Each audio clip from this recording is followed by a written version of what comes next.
आज बहुत बहुत खुशी का दिन है। हम सभी के बीच हमारे सभी यज्ञ रक्षक कहे, यज्ञ के शान कहे, बाप दादा के लाडली कहे और हम हमारे दादियाँ, बड़ी दादियाँ और दीदियों का राइट हैंड बन के यज्ञ सेवा करने वाले और हमारे दीदियों का दीदी, हमारे मीठी प्यारी आशा दीदी जी हम सभी के सामने हैं। दीदी जी, आप इस जो सेवा केंद्र पर पहले 2000 मसीहा में आए थे। उसमें उस समय में नया नया ज्ञान में था, आपके सामने ही बैठा था। शायद वो आपके नजर मेरे ऊपर पड़ा था, जो आपके साथ आज मैं सेवा साथी बन के बाबा का सेवा कर रहा हूँ। ये सेवा केंद्र 28 साल से है, संदेशी दादी जी का द्वारा स्थापना किया हुआ। और हमारे मीठी दमयंती दीदी जी इस सेवा केंद्र संभालते हैं। और ये जो सेवा केंद्र है बस एयरपोर्ट से 15 किलोमीटर दूरी पर है। और ये सभी भाई बहने यहाँ भर्ती के लिए और डॉक्टर्स प्रोग्राम में, राजयोग शिविर में पहले आ चुके हैं।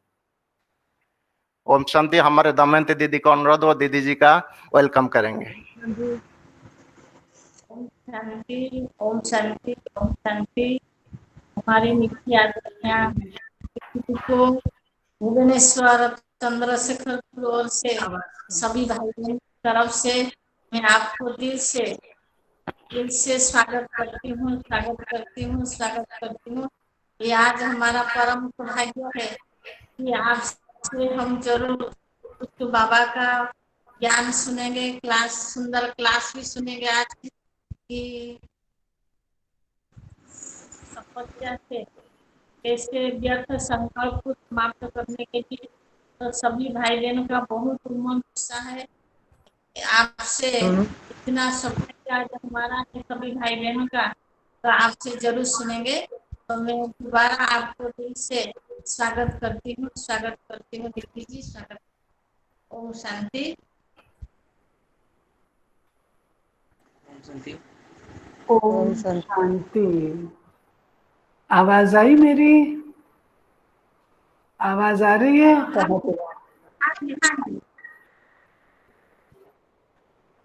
आज दमयंती बहन और चंद्रशेखरपुर उन्होंने नंबर ले लिया। अभी तक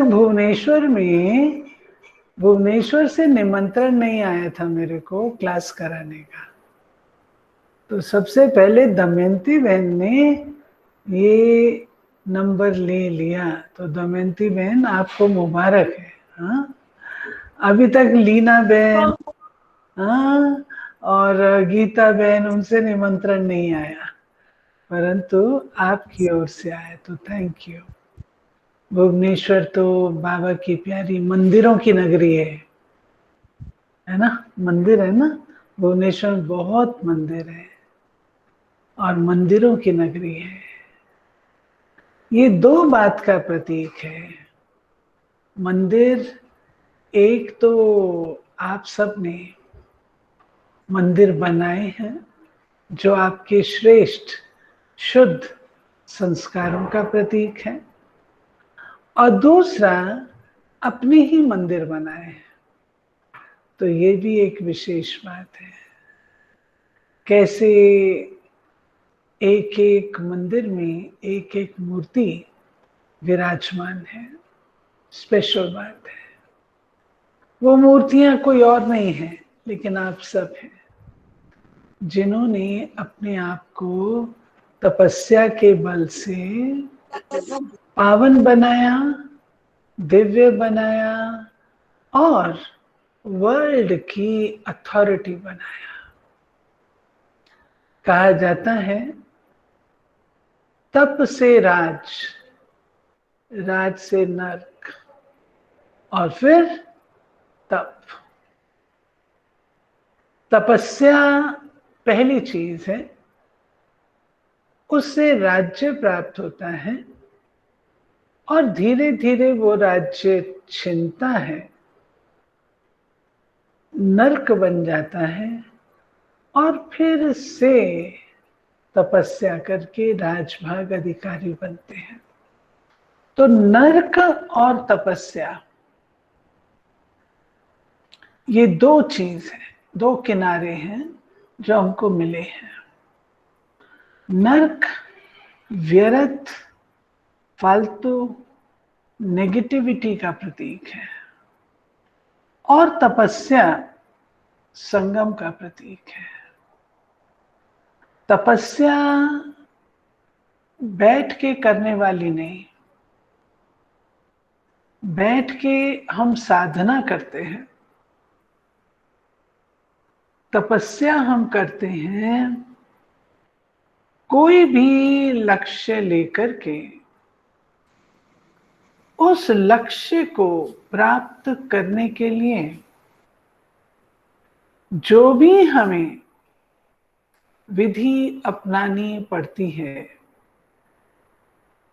चाहे वो हमारी नियमों की धारणा हो, चाहे वो योग हो, चाहे वो कोई चीजों का हम संन्यास करते हैं वो हो, वैराग हो, ये सब चीजें तपस्या का रंग बनाती हैं।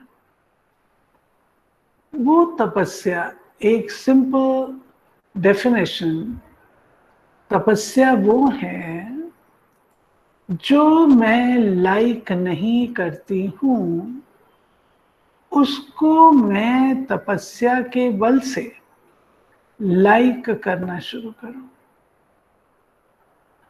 और दूसरा जिसको मैं लाइक करती हूं उससे मैं वैराग लूं, डिटैच हो जाऊं। अब वास्तव में नेगेटिव, व्यर्थ, फालतू के लिए हमें तपस्या की जरूरत नहीं है। वो कोई बहुत बड़ी चीजें, बहुत बड़ी बातें नहीं है। क्यों? क्योंकि व्यर्थ को पहले ही हम अच्छा नहीं समझते हैं। अच्छी बात का, अच्छी चीज का त्याग कोई त्याग है, लेकिन जो बुरी है, बुरी का त्याग कोई त्याग नहीं है। हम चाहते ही नहीं है, वो हम मानते ही नहीं है, हम चाहते ही नहीं कि हमको इस तरीके से व्यर्थ हमारे पास रहे, हम उसको छोड़ना चाहते हैं। जब हम उसे छोड़ना ही चाहते हैं तो फिर तो तपस्या का सवाल नहीं उठता। ये तपस्या किस बात के लिए? तपस्या हमें करनी है किस लिए? तपस्या करनी है हमको अपने शुद्ध दैवी श्रेष्ठ संस्कारों को जगाने के लिए। उसके लिए तपस्या चाहिए। कुछ एक बातें आपने कही हैं तो मैं कहूंगी जरूर। क्या कारण है, क्या कारण है कि हम चाहते नहीं हैं और हो जाता है? वो है हमारी ऊपर संस्कारों का बोझ कहो, प्रभाव कहो, बहुत बहुत है। वो हमको तंग करता है, हमें व्यर्थ बातों में उलझा लेता है, लक्ष्य से विमूढ़ कर देता है, लक्ष्य विहीन बना देता है। हमारे सामने लक्ष्य एक है, जाना हमको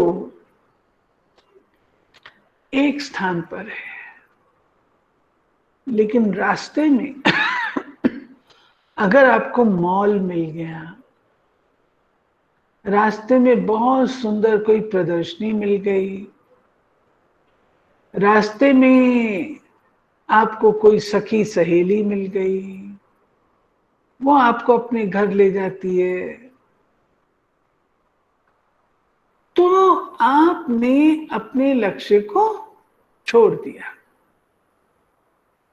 मॉल में जाना कभी जरूरी होता है, सामान लेना है कहाँ जाएंगे? मॉल में जाएंगे। सामान लेना है कहाँ जाएंगे? मार्केट में जाएंगे। लेकिन जब लक्ष्य आपका है, एयरपोर्ट जाना है, फ्लाइट पकड़ना है, तो क्या आप उस समय मॉल में जाएंगे? क्या आप उस समय मार्केट जाएंगे? क्या आप उस समय अपनी फ्रेंड के घर जाएंगे? फ्रेंड इंपॉर्टेंट है, लेकिन क्या आप उस समय जाएंगे? हाँ या ना? ना, नहीं जाएंगे। क्यों नहीं जाएंगे? क्योंकि उस समय आपका लक्ष्य है एयरपोर्ट पहुंच के दिल्ली का फ्लाइट लेना।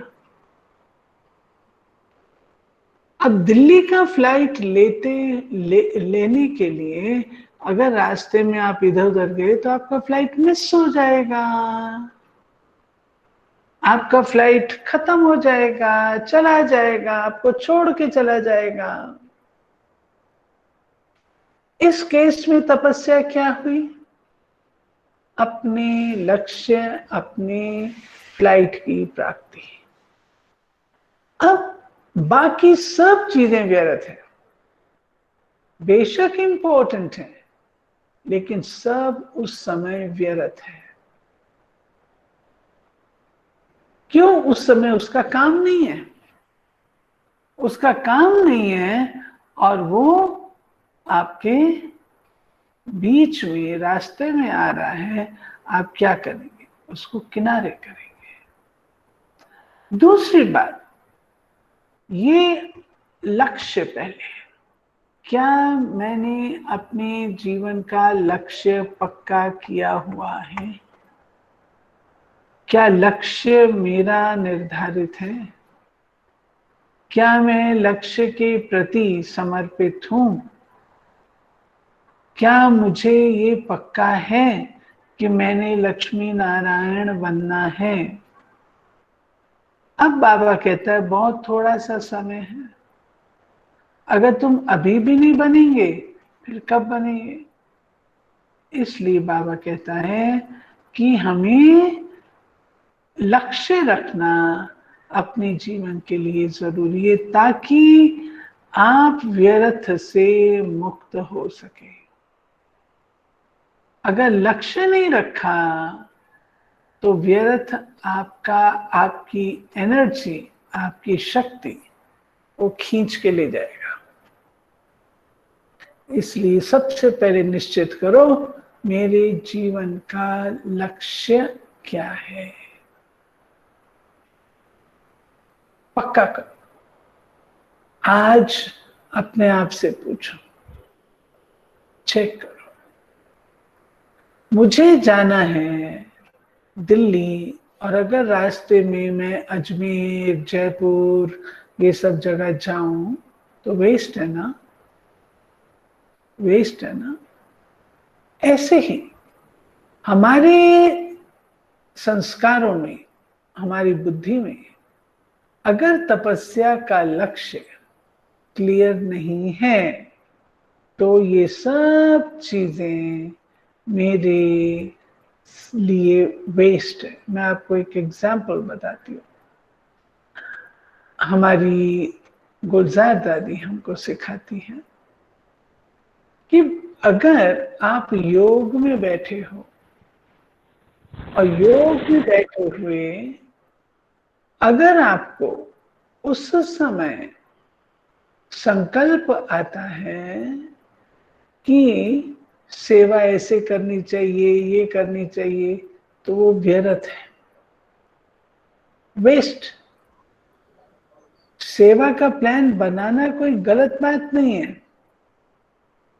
परंतु सेवा का प्लान अगर आपने उस समय किया जिस समय योग करना है, तो रॉन्ग हो जाएगा।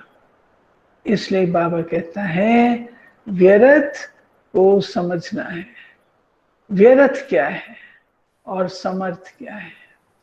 व्यर्थ वो है जो मुझे नहीं करना चाहिए और मैं करती हूं, वो है व्यर्थ। समर्थ वो है जो मुझे करना चाहिए और मैं करती हूं, समर्थ। तो ये सब व्यर्थ की चीजें हमको निकालनी है, और ये पक्का होता है जब लक्ष्य हमारा पक्का है।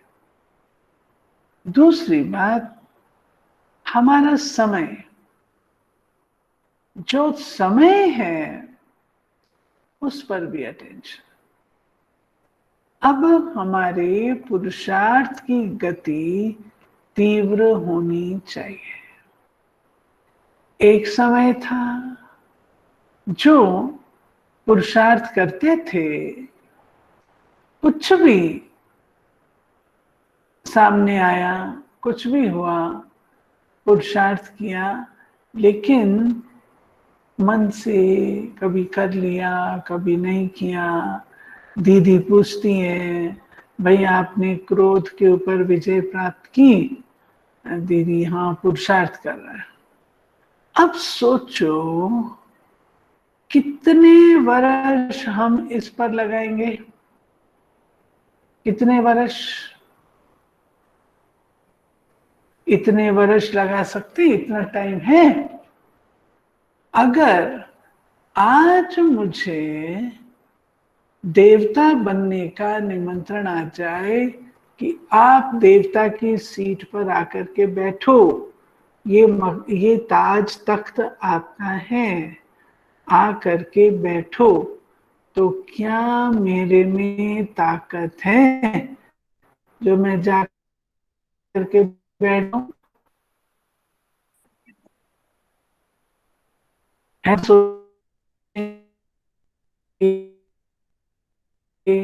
उसको बिठा दो, उसको बिठा दो। ज्यादातर भाई बहन यही कहते हैं कि उसको दे दीजिए, उसको दे। क्यों? आपको ऑफर हो रही है और फिर भी आप नहीं कर रहे हैं, तो प्यारे बाबा कहते हैं कि ये भी नहीं, ऐसा नहीं। अब वो समय है, समय कम है, अब वो समय है जब हमको अपने जीवन में समय को ध्यान पर रखते हुए अपनी स्पीड को फास्ट करना है। एक बार एक भाई बाबा के सामने बैठा था। बाबा ने पूछा कैसे हो? बोला बाबा मैं बहुत अच्छा हूं, बहुत अच्छा चल रहा हूं। बाबा ने कहा क्या कहा? बोला बाबा मैं बहुत अच्छा चल रहा हूं। बाबा ने कहा फिर से बोलो। बाबा मैं ठीक ठाक अच्छा चल रहा हूं। तो बाबा मुस्कुराए और बाबा बोले तुम तो बड़ा नुकसान कर रहे हो। बाबा मैं तो अच्छा चल रहा हूं। बाबा ने कहा बड़ा नुकसान कर रहे हो।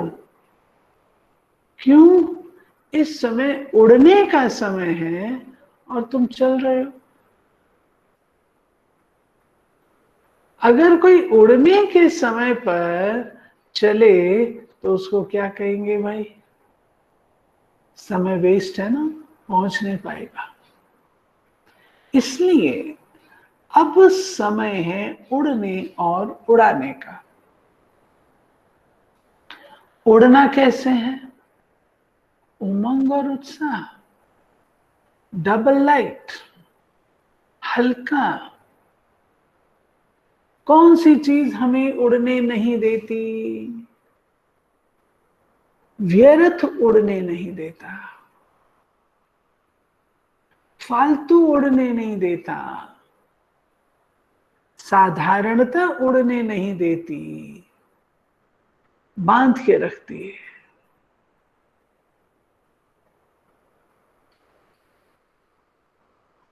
जितने व्यर्थ होंगे, बोझ है ना, आत्मा उड़ने लगेगी, वो नीचे आ जाएगा, फिर उड़ने लगे, फिर नीचे आ जाएगा। तो हमें अपने आप को डबल लाइट बनाना है। डबल लाइट अर्थात शरीर से भी हल्के, आत्मा से भी हल्के, लाइट स्वरूप भी रहना है और वैसे भी हल्के रहना है। लाइट स्वरूप अर्थात पवित्रता की पावर। हमको डबल क्राउन मिलेगा ना। डबल क्राउन कौन सा है? Crown of light and crown of might. Light अर्थात पवित्रता। आज हम लोग परफ्यूम लगाते, खुशबू लगाते, पूछते हैं, खुशबू लगाते हैं ना शरीर पे, कोई चंदन लगाता है, कोई गुलाब लगाता है, कोई दूसरा लगाता है, परफ्यूम्स लगाते हैं। परंतु कभी सोचा आत्मा की परफ्यूम क्या है? आत्मा को परफ्यूम लगाया, आत्मा को परफ्यूम कैसे लगाएंगे? आत्मा को परफ्यूम लगाने के लिए क्या चाहिए?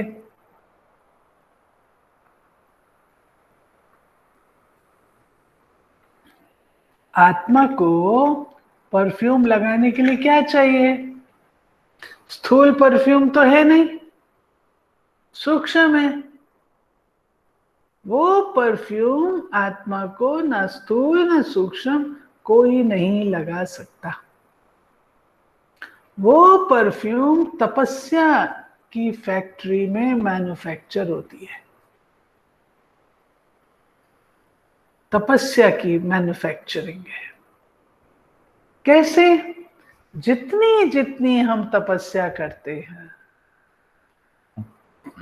जितनी जितनी शुद्धता रखते हैं, जितनी जितनी हम पवित्रता रखते हैं, उतने हमसे अच्छे वाइब्रेशन जाते हैं, गुड वाइब्रेशंस, पावरफुल वाइब्रेशंस जाते हैं, बढ़िया वाइब्रेशन जाएंगे, प्रेम के, शांति के, शक्ति के, पवित्रता के, सब अच्छे अच्छे वाइब्रेशन जाएंगे। ये वाइब्रेशन ही हमारी खुशबू है। ये वाइब्रेशन ही हमें पावरफुल बनाते हैं। ये वाइब्रेशन ही आत्माओं की सेवा करते हैं। हम सोचते हैं आत्माओं की सेवा करें, मनसा सेवा करें, सकाश दें। अरे पहले अपने मन को तो ऐसा बनाओ जो सकाश देने योग्य हो। सकाश देने योग्य मन तो बने, मन तो शुद्ध हो, मन तो पवित्र हो। वो कैसे होगा? तपस्या से। तपस्या अग्नि है और अग्नि में सब चीज जो वेस्ट है वो जल जाती है, फिनिश हो जाती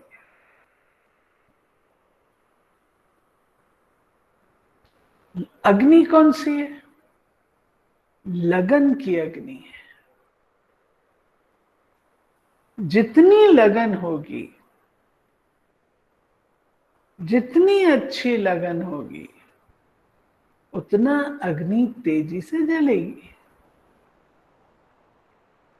और अग्नि के जगने से व्यर्थ, नेगेटिव सब समाप्त हो जाता है। सब समाप्त हो जाता है। इसलिए बाबा हम बच्चों को कहते हैं कि बच्चे क्या करो, तपस्या की अग्नि को जगाओ, तपस्या को तीखा करो, ताकि उसकी जो मैन्युफैक्चरिंग है वो अच्छी बने। मैन्युफैक्चरिंग का अच्छा बनना अर्थात हमारी धारणा का प्रत्यक्ष होना। मैं बहुत अच्छी हूं, परंतु उसका प्रमाण क्या? दिखाई कहां देगा, प्रत्यक्ष कहां होगा? तपस्या के बल से वो प्रत्यक्ष होता है। ठीक है, फिर चलो आगे। वो खुशबू जो हमारा ओरिजिनल स्वरूप है, ये परफ्यूम औरों को सुख देती है।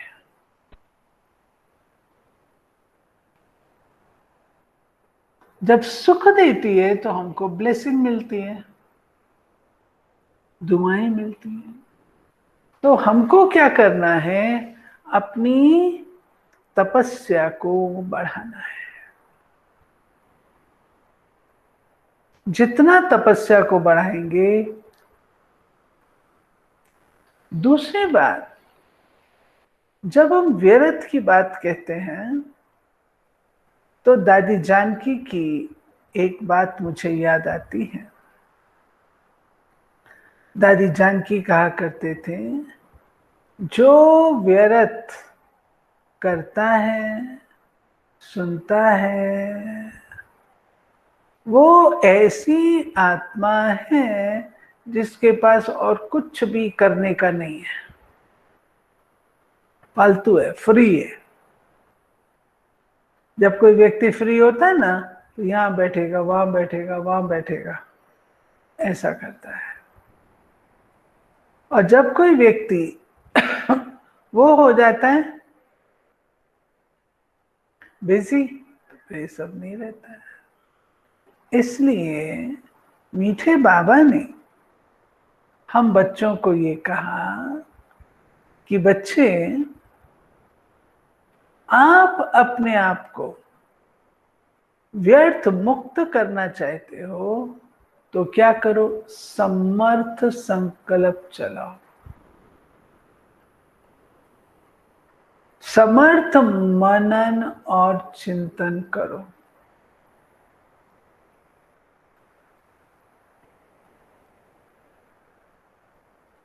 समर्थ में बल है, शक्ति है।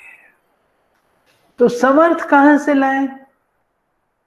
समर्थ के लिए चाहिए सेल्फ रिस्पेक्ट। सेल्फ रिस्पेक्ट होगी तो समर्थ होगा। जब जो व्यक्ति के पास सेल्फ रिस्पेक्ट होती है, उसको किसी से भी रिस्पेक्ट मांगने की जरूरत नहीं पड़ती। सेल्फ रिस्पेक्ट वाला अपने आप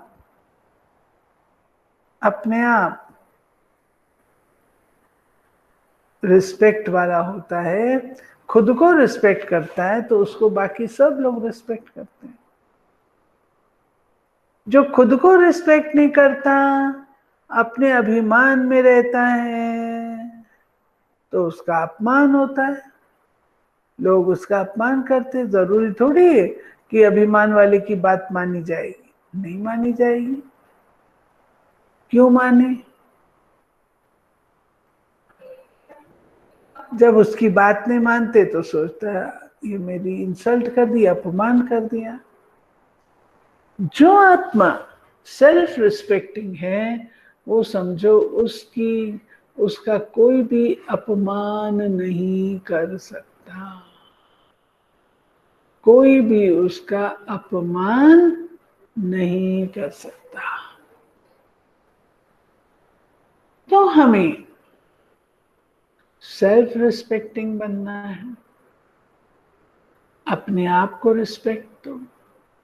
अपने आप को रिस्पेक्ट देना अब आप सोचो, अगर मेरे मन में व्यर्थ है, खूब व्यर्थ है, तो क्या मेरे को कोई रिस्पेक्ट देगा? सोचो, आप अपने आप को रिस्पेक्ट देंगे? अगर आपके मन में व्यर्थ है तो क्या आप अपने आप को रिस्पेक्ट देंगे? आपको लगेगा मैं सेल्फ रिस्पेक्टिंग हूं?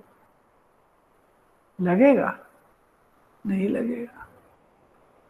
तो ये एक विशेष बात है जो बाबा हम बच्चों को कहता है कि बच्चे अपनी सूरत और मूरत को अपने दर्पण में देखो।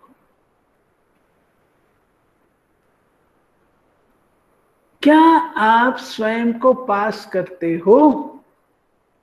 लेकिन हमें अपने आप को देखने की फुर्सत ही नहीं है। ये है तपस्या।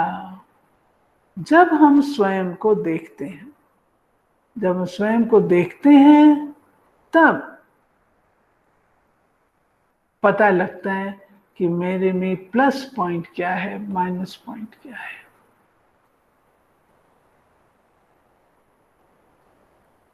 सेल्फ रिस्पेक्टिंग, सेल्फ रिस्पेक्ट व्यर्थ से मुक्त कर देगी, नेगेटिव से मुक्त कर देगी। अगर आपके चेहरे के ऊपर कोई दाग हो, आप चाहेंगे क्या कि आपके चेहरे पर दाग हो? आप नहीं चाहेंगे। आप चाहेंगे तुरंत वो दाग मिट जाए।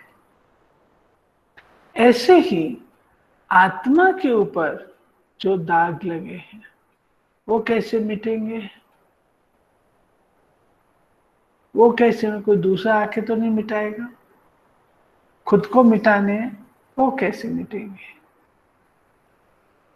तपस्या से।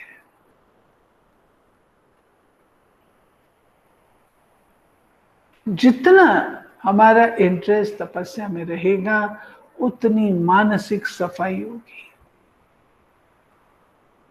और जितनी मानसिक सफाई होगी, खुशबू निकलेगी।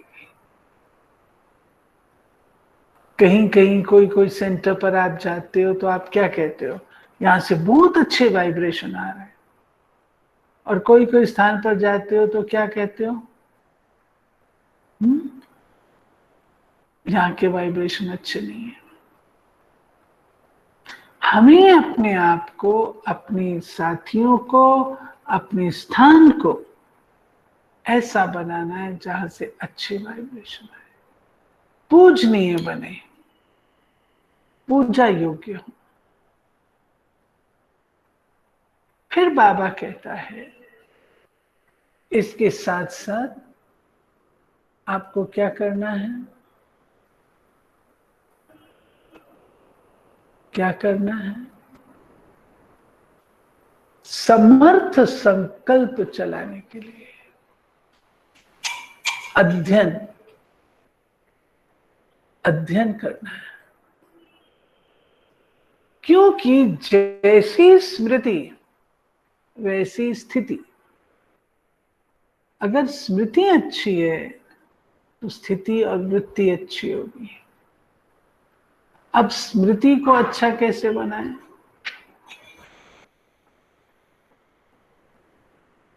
स्मृति को अच्छा बनाने का साधन है उसको अच्छा फीड देना।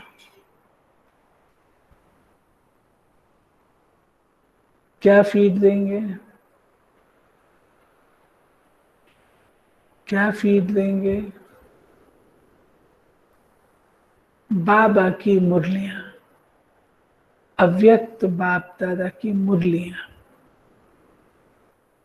जितना अव्यक्त बाप दादा की मुरलियों का अध्ययन होगा, उतना स्मृति अच्छी बनेगी, और स्मृति अच्छी तो स्थिति भी अच्छी।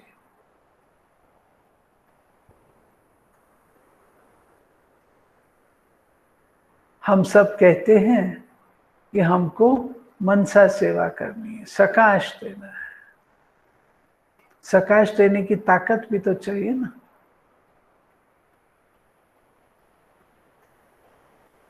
तो डबल लाइट जब बाबा कहता है,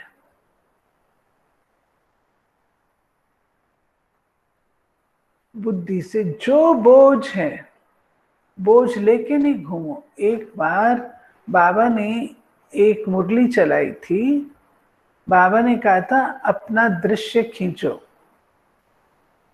एक है अपने सिर के ऊपर बोझ का टोकरा लिया हुआ है, और दूसरा चित्र जिसमें ताज है। तो बाबा ने कहा तुम्हें कौन सा चित्र अच्छा लग रहा है? आप लोग बोलो। बोझ वाला अच्छा लग रहा है? हाँ? ताज वाला। टोकरा रख के उसमें कचरा भर के और फिर अपने सिर पे रखना, ये अच्छा लग रहा है? नहीं, ताज वाला अच्छा लगता है। तो बाबा कहता है तुम बोझा क्यों रखते हो डबल लाइट माना? अपने मन में बोझा क्यों रखते हो? उस बोझ को निकालो। वो बोझ बाबा को समर्पण करो। फिर कहते कैसे समर्पण करें? शिव बाबा तो निराकार है, निराकार को कैसे समर्पण करे? कोई तो साकार में चाहिए। बाबा कहते हैं ये सब तुम्हारे नंबर कट जाते हैं। रूहान करनी है तो किससे करनी है? निराकार से ना, निराकार से करो। निराकार बाबा साकार शरीर में ब्रह्मा रथ में है, उससे बातचीत करो ना।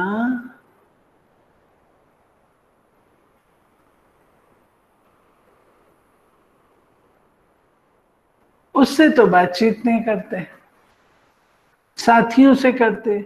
साथी दो बातें और भी बता देते हैं और बोझ चढ़ जाता है।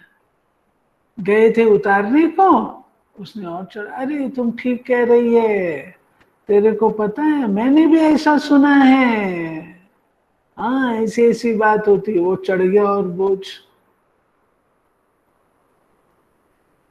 अब जब ऐसा बोझ चढ़ता है तो आप बताओ तपस्या होगी? बोझ को संभालेंगे या तपस्या करेंगे? तो बाबा कहता है सारा बोझ मुझे दे दो, तुम क्यों उठाते हो? बोझ उठाना अच्छा लगता है क्या? वो सारा बोझ मुझे दे दो, मैं ले लूंगा। बोझ तुम अपने पास नहीं रखो, मुझे दे दो। बोझ में व्यर्थ है, सोना चांदी हीरा तो नहीं है बोझ में। बोझ में कंकड़ पत्थर है। बोझ वाला उड़ नहीं सकता। डबल लाइट कैसे होंगे? एक बताया पवित्रता, दूसरा बताया हल्कापन। लाइट, हल्कापन।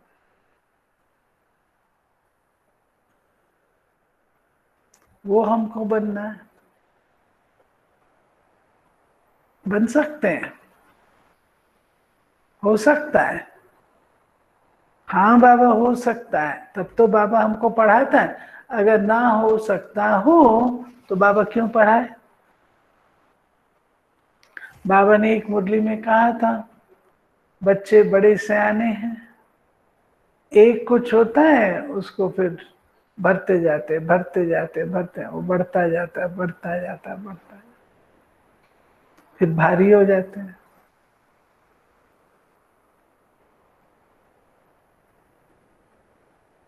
फिर क्या करते हैं? जैसे कलकत्ता में गुड़ियों की पूजा करते हैं ना, फिर जाके समुद्र में डाल देते हैं। तो बाबा कहते हैं आखिर आते तो तुम मेरे पास ही हो। बाबा अब इसको फिनिश कर दो, बाबा अब नहीं करेंगे, बाबा आप तो क्षमा के सागर हो, फिर मेरे में आकर के मेरे को ही समर्पण करते हो। तो करते ही क्यों हो, इतना समय वेस्ट क्यों करते हो? अभी आप लोग मुस्कुरा रहे हो तो लगता है एक ऐसा होता है, हाँ? क्यों करते हो ऐसा? बाबा कहता है फालतू टाइम है क्या? नहीं है ना। ऐसे हमारे पास बिल्कुल भी टाइम नहीं है। जैसे पूछो भी थोड़ी ये सेवा, हमारे पास टाइम नहीं है, ये कर दो, हमारे पास टाइम नहीं है। यहाँ इसके लिए टाइम कहां से आया? वो टाइम कहां से आया? इसलिए बाबा कहता है मीठे बच्चे ये बोझ मुझे दे दो। पहले तो गुड़िया क्रिएट नहीं करो व्यर्थ की, व्यर्थ की गुड़िया क्रिएट करके दुखी मत हो। पहले तो ये है, और उसके बाद मुझे दे दो, मैं संभाल लूंगा। तीसरी बात जो बाबा हम बच्चों को कहते हैं वो ये है, व्यर्थ मुक्त होने के लिए स्वयं को बिजी करो। किस बात में बिजी करो?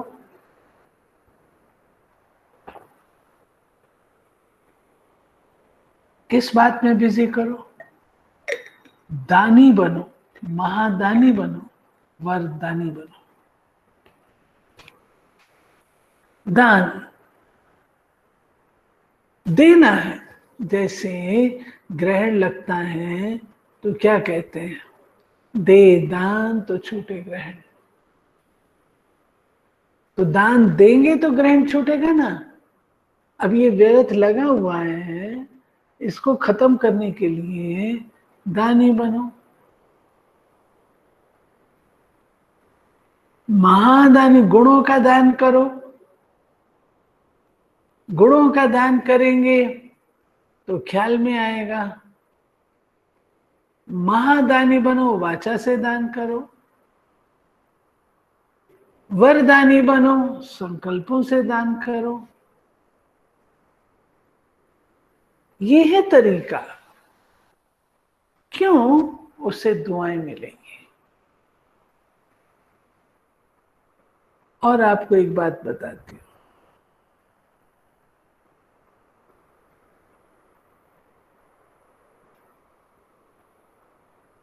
अगर आपके पास ऐसा कुछ है जो आपको देना है, धन नहीं, ये पॉकेट मनी, रावण की पॉकेट मनी। रावण की पॉकेट मनी अपने पास क्यों रखी है?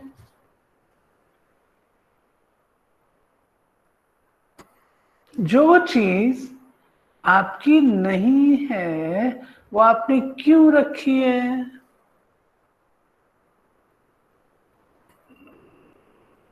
समझा? जो चीज आपकी नहीं है वो क्यों रखी है?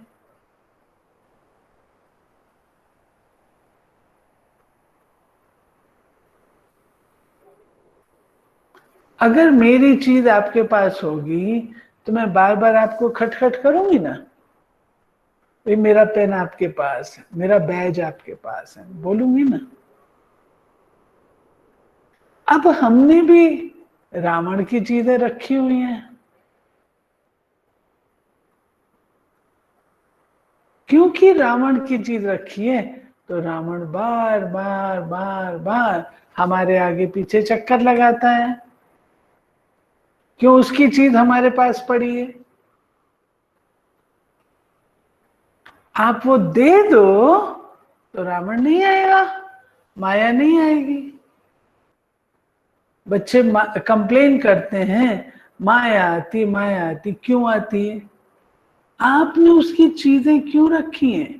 थोड़ी ईर्ष्या रखी है, थोड़ी घृणा रखी है, थोड़ा भेदभाव रखा है, थोड़ा क्रोध रखा है, थोड़ा मोह रखा है, तो उसका सारा माल तो आपके पास है। लेने आएगी ना अपना माल।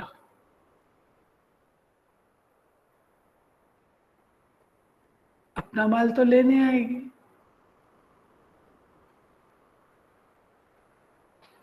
और जब लेने आती तो हम कहते हैं माया आ गई, माया आ गई। तो आएगी क्योंकि उसका माल है। अब क्या करना है? इसके लिए ज्वाला रूप का योग।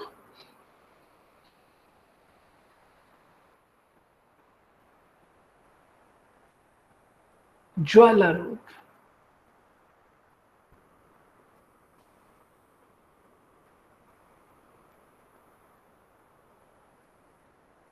ज्वाला रूप में दृढ़ संकल्प है, लक्ष्य है। दृढ़ संकल्प, लक्ष्य, समर्पण भाव, मुझे करना ही है। बाबा कहता है दृढ़ता सफलता की चाबी है, कि मुझे ये 4 दिन 6 दिन के बाद व्यर्थ मुक्त होना है। अभी आपके पास आने से पहले मैं एक घर का उद्घाटन करके आई। उसका जो मालिक है वो बाबा का बच्चा है, साइंटिस्ट है, सीनियर साइंटिस्ट। उनको मैंने कहा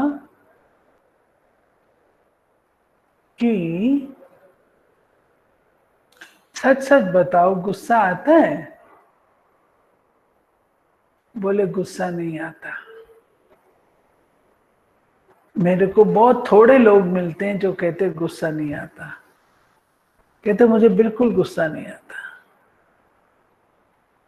तो मैंने कहा ये आपने पुरुषार्थ से किया या आपकी नेचर है? बोला दीदी नहीं, पुरुषार्थ से किया। तो जो पुरुषार्थ से करते हैं उनके ज्यादा मार्क्स होते हैं। एक बार मम्मा के सामने 2 बहनें बैठी थी, दोनों बहुत मीठी थी। तो किसी ने कहा मम्मा ये बहुत अच्छी है। मम्मा ने कहा अच्छी तो है, लेकिन इससे अच्छी ये है। क्यों? क्योंकि उसकी नेचर नेचुरल मीठापन है, इसकी नेचर नहीं है, लेकिन ये मेहनत से मिठास को जीता है। इसलिए दोनों ही अच्छे, लेकिन ये ज्यादा अच्छे जो पुरुषार्थ से करता है। तो हमें पुरुषार्थ से अपनी नेचर को बदलना। पुरुषार्थ अर्थात अटेंशन, अटेंशन, बस इतना ही तो करना। तो दृढ़ संकल्प करने से, आज आप एक व्रत लो कि हम व्यर्थ नहीं सोचेंगे। व्रत लेने से क्या होगा? व्रत लेने से आपका पक्का हो जाएगा। जैसे एक बार बाबा बताते हैं, एक बार एक बहन थी, उसने कहा कि मैं अमृत वेला नहीं उठती, मुझे उठना अच्छा तो लगता है लेकिन मैं उठ नहीं सकती। बाबा ने कहा अच्छा ऐसे करो, तुम ना उठो, रोज रोज उठो, लेकिन जिस दिन तुम्हारा बंद हो जाए ना, उस दिन से फिर से 1 सप्ताह उठना। 1 सप्ताह का व्रत ले लो। ऐसे आप लोग 1 सप्ताह का व्रत ले लो, कोई भी बात के लिए, व्यर्थ मुक्त होने के लिए। मंडे टू संडे नो व्यर्थ।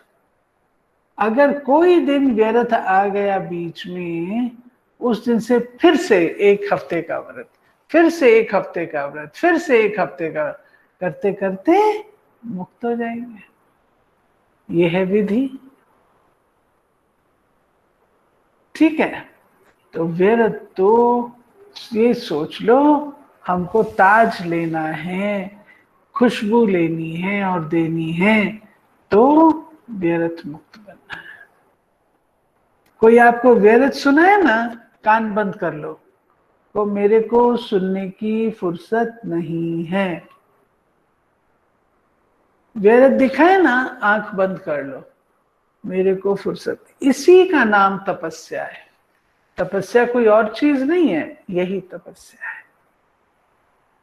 ठीक है, अभी ये मेहनत करेंगे, अटेंशन रखेंगे, तो साकार हो जाएगा। फिर आपकी तपस्या की अग्नि भी और पावरफुल हो जाएगी। ठीक है ना? अच्छा, अभी कोई प्रश्न हो तो पूछो।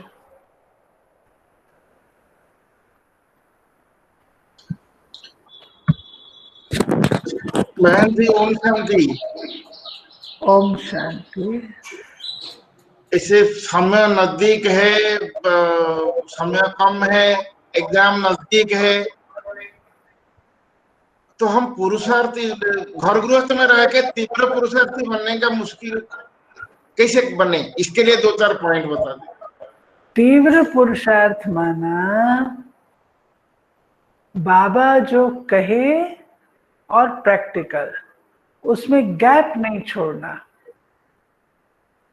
मम्मा ऐसे करती थी, बाबा ने कहा और मम्मा ने किया। हम लोग बाबा का सुनने के बाद फिर प्लान बनाने के लिए टाइम ले लेते हैं, प्लान ही बनाते रह जाते हैं, वो प्रैक्टिकल नहीं होता।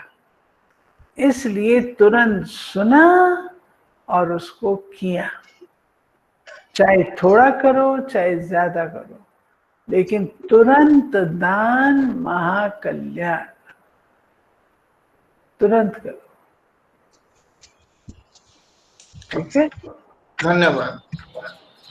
ये मम्मा का था। दूसरा, कोई भी गलती हो जाती है ना, तो उसको दोबारा रिपीट नहीं करना, ये पक्का कर लो। ये बात हो गई ना, अब इसको दोबारा रिपीट नहीं करेंगे। और तीसरा, अपनी गलती का चिंतन नहीं करो। अगर कभी कोई बात गड़बड़ हो भी गई ना, तो बार बार उसके बारे में सोचो नहीं, वो आपको कमजोर कर देगा। एक होता बीमारी, एक होता बीमारी के बारे में सोचना, तो सोचो नहीं ज्यादा, सोचने से कमजोर हो जाते हैं। अटेंशन रखो, खत्म करो, और अपने आप को खुश रखो। जब हम खुश रहते हैं तो हमारा पुरुषार्थ भी अच्छा होता है। आप जो ओम बताया ना, शांति। हेलो, ओम शांति दीदी जी। ओम शांति। कौन बोल रहे हैं? मैं संतोष बोल रहा हूँ, बीके संतोष। हाँ जी, बोलो। मेरा ये पूछना है कि मुरली में आता है पुरुष का 5 विकार और नारी का 5 विकार, इसका मतलब क्या होता है? क्या पुरुष का जो विकार है वो नारी में नहीं रहता? नहीं, क्या पुरुष का होता है। विकार नारी का विकार अलग अलग है? नहीं नहीं, कॉमन है, लेकिन किसी में ज्यादा कोई होता है, किसी में ज्यादा कोई होता है। जैसे पुरुषों में क्रोध, नारी में मोह, लेकिन दोनों एक ही होते हैं। ये जो है ना रावण की 10 सिर, ये 5 कर्मेंद्रियों पर विजय और 5 विकारों पर विजय, ये है 10। ठीक है, रावण के 10 पीस है ना, तो 5, हम ज्यादातर तो यही कहते हैं 5 विकार नर के, 5 विकार नारी के, मिला के 10। लेकिन इसकी इंटरप्रिटेशन बाबा ने ये भी दी है कि 5 कर्मेंद्रियां और 5 विकार, उन पर विजय। ओम शांति। ओम ओके शांति। जी दादा। हाँ ओम शांति दीदी। बोलो। ये डॉक्टर जैना बोल रहा हूँ। हाँ जी आपने जो आज एक्सप्लेनेशन दिया बहुत अच्छा बोला। जो समस्त संकल्प के लिए सेल्फ रिस्पेक्ट चाहिए। सेल्फ रिस्पेक्ट मतलब क्या कोई सम्मान में नहीं है? अभिभाषा अभी ये दोनों सम्मान है या कोई difference है? सम्मान और सेल्फ आपकी आवाज ना स्पष्ट नहीं आ रही। नहीं, मैं बोल रहा हूँ जो आपने बोला आज जे समस्त संकल्प के लिए सेल्फ रिस्पेक्ट चाहिए। सेल्फ रिस्पेक्ट कोई सम्मान एक ही चीज है ना डिफरेंस है? रेस्पेक्ट और सम्मान एक चीज ही है। एक ही है, एक ही है, वही एक ही बात है। सेल्फ रिस्पेक्ट और सम्मान एक ही बात है। ओम शांति दीदी। ओम शांति। कौन मैं बोल बीके प्रतिभा।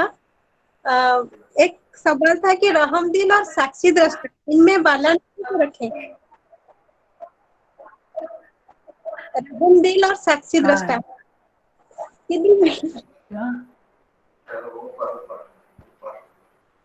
हाँ बोलो प्रतिभा। हम रहम दिल और साक्षी दृष्टा इनमें बैलेंस कैसे रखें? कंपैशनेट भी रहे और साक्षी दृष्टा भी रहे।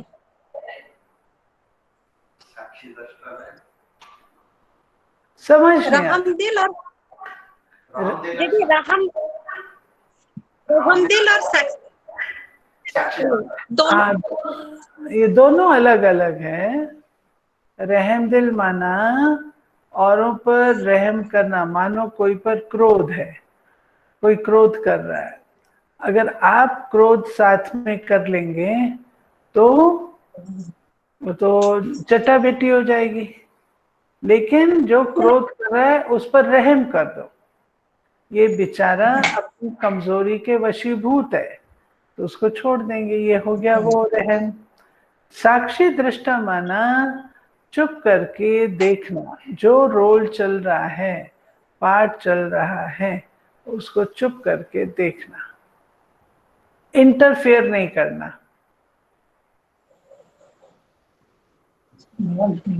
लेकिन बैलेंस दोनों में बैलेंस एक ही समय कैसे रखें? बैलेंस कैसे रखें? नहीं बैलेंस, हाँ बैलेंस। अच्छा मैंने समझा, घर में कोई ऐसी बात हो तो क्या करे, रहम दिल से रहो और गाइड करो। आपका रोल गाइड करने का है, गाइड करो। अगर गाइडेंस काम नहीं आती, उसको समझ में नहीं आता, फिर साक्षी हो जाओ। ठीक है। हाँ। और एक मम्मा की और एक अनुभव सुनाए। मम्मा का अनुभव तो सुनाए हुआ बहुत सारे हैं। मम्मा साइलेंस का अभ्यास करती थी। मम्मा के लिए साइलेंस ही तपस्या थी। मम्मा को सारा दिन बैठ के योग करने का टाइम नहीं मिलता था, लेकिन मम्मा अंदर ही अंदर तपस्या करती रहती थी, साइलेंस। तो आप भी साइलेंस में जितना रहेंगे ना, उतना स्वयं से कनेक्टेड रहेंगे, और स्वयं से कनेक्टेड रहेंगे तो आपका जो कार्य है वो एक्यूरेट रहेगा। थैंक यू दीदी। ओके। ओम शांति दीदी जी। ओम शांति। मिला मेरा क्वेश्चन है कि बाबा तो बोलते हैं साक्षी दृष्टा है कि देखो सबका एक्टिंग सही है। हेलो, हाँ सुन रहे हैं? हाँ। बाबा बोलते हैं सबका एक्टिंग सही है, तो सबको साक्षी दृष्टा होके देखना है। तो जो खराब करता है उसका भी सही है, एग्जाम्पल जो चोर है उसका भी सही है, जो बदमाशी करता है वो भी सही है, सब कुछ सही है, उसको देखना है। फिर कैसे मतलब ये करके काश देखे चेंज करने के लिए फिर बोलते हैं। देखो ड्रामा एक्यूरेट है, जो पार्ट प्ले कर रहा है वो सही है, nothing is right and wrong in drama, लेकिन अगर आपको कहीं गाइडेंस देना है, वो बात मैंने पहले भी कही, गाइडेंस दे सकते हैं, इंटरफेयर नहीं कर सकते। आप घोड़े को तालाब के पास ले जा सकते हैं, जबरदस्ती पानी नहीं पिला सकते। ऐसे आप गाइड करो, परंतु फिर साक्षी हो जाओ। गाइड जरूर करो। कोई बात, आपका बेटा है, आपका कोई है जो गलत कर रहा है, तो उसको गाइड तो करेंगे ना, गाइड अवश्य करेंगे। गाइड करेंगे, फिर वो जो भी कर रहा है उसको देखेंगे, बस। और क्या करेंगे उनके लिए। मतलब गाइड करेंगे, अगर सुधर सकता है तो सुधारने की कोशिश करेंगे, नहीं हो अगर तो नहीं, हाँ, नहीं तो अपने आप को डिस्टर्ब नहीं करो। ठीक है, ओके, थैंक यू दीदी जी। Okay Om Shanti. Okay okay Damayanti बहन, ओके।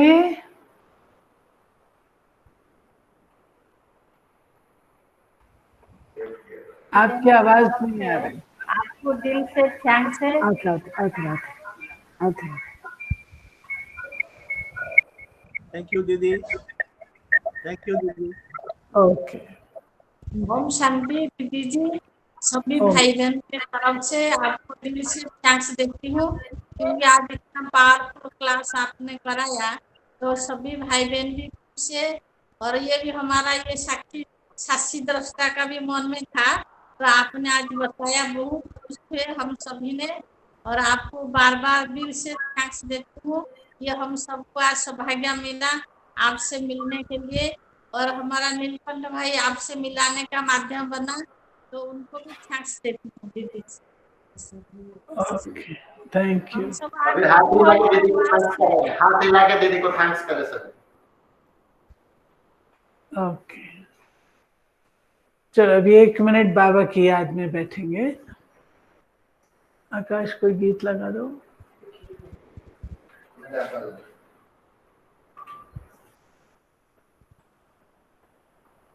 टोटल कितने थे? नहीं, कुछ लोग प्लस थे ना, लुलू बेहरा प्लस 37 मोर। 74 थे, 74।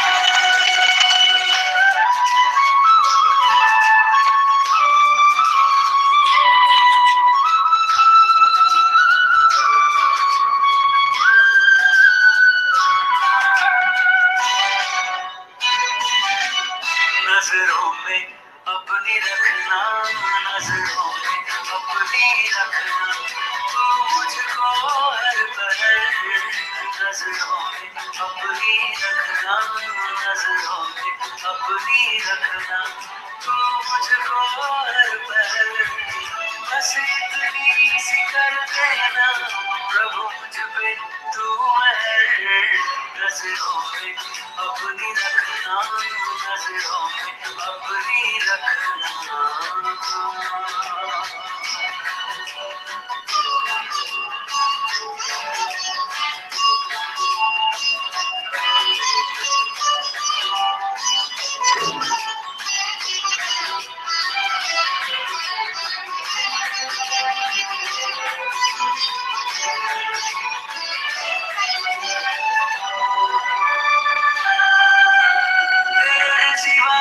मुझको कोई और देख पाए, कोई और देख पाए, नजरों में अपनी रखना, तू मुझको यूं समाए, तू मुझको यूं समाए, तेरे सिवा ना मुझको कोई और देख पाए, नजरों में अपनी रखना, तू मुझको यूं समाए, बार बार कहती है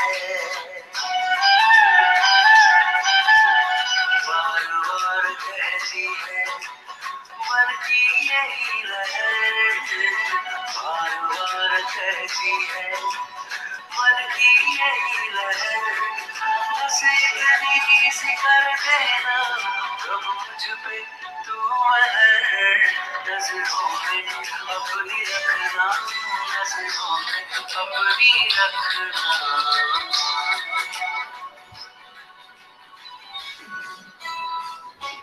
ओम शांति। ओम शांति।